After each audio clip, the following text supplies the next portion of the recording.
Murky टुलको बारेमा बताएँ। Practice गर्नलाई म एउटा दुईटा फोटो ओपन गर्छु। फाइल मेनुमा जाने, ओपनलाई क्लिक गर्ने अथवा कन्ट्रोल ओ गर्दा पनि डेस्कटपमा फोटो छ यो पिक्चरलाई ओपन गर्ने नयाँ फाइल खोल्नु। यो फाइलमा गएर अथवा कन्ट्रोल एन गर्दा पनि हुन्छ। प्रिसेट लेखेको हुन्छ, यसको डाउनमा क्लिक गरेर A4 पेपर चुज गर्ने, ओके गर्ने। यो पिक्चरलाई यहाँनिर राख्नुपर्ने भयो।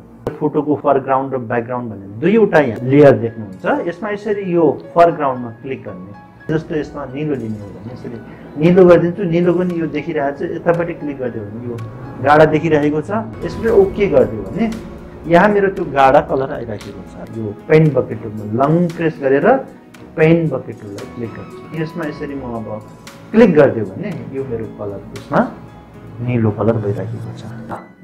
यो फोटोलाई यता लिएर आउनु पर्ने। लङ प्रेस गरे यो 1 नम्बरको टुलमा यहाँ रेक्टेङ्गल मर्की टुल भन्ने छ। मलाई यति मात्रै लगेर राख्नु छ भने यसलाई मैले यसरी सिलेक्ट गर्यो। त्यस पछाडि यो यसलाई रिस्टोर बटनमा क्लिक गरेर अनि फेरि यतापट्टि यो सेकेन्ड वालाको टुल छ मुभ टुल भन्ने, यसमा क्लिक गरे पछाडि अन्त फेरि यहाँ लिएर यसरी गयो भने यो मेरो पिक्चर चाहिँ यहाँ आइरहेको छ।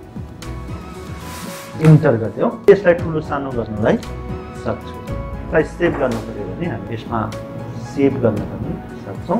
फोटो ओपन गर्ने अर्को तरिका हामी कन्ट्रोल ओ गरेर पनि फोटो ओपन गर्न सक्छौँ। यो फोटोलाई फेरि म अर्को तरिकाबाट मुभ गर्न सिकेँ। कन्ट्रोल एन गरेँ, नयाँ पेज लिएँ र यसमा प्रिसेटमा गएर A4 पेपर चुज गरेँ र ओके गरिदिएँ। ओभल सेपमा लैजान चाहन्छ भने यसमा लङ प्रेस गर्ने, ओभलमा क्लिक गर्ने।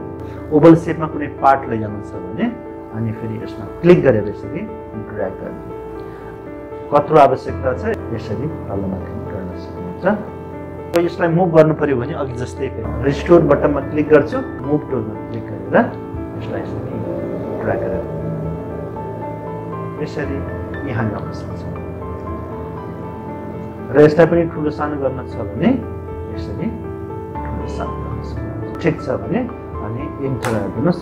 दुईवटा मोडमा राख्ने, PSD अर्को JPEG। फेरि फाइलमा क्लिक गरेर फेरि सेभ गरिदिन्छु र डेस्कटपमा गएर मैले यो फोटोसपमा राखेँ, प्रोजेक्ट 2 भनेर राखेँ। यसलाई मैले JPG मात्रै गर्ने है, त्यसलाई सेभ गरेँ। यस पछाडि फेरि ओके गर्ने।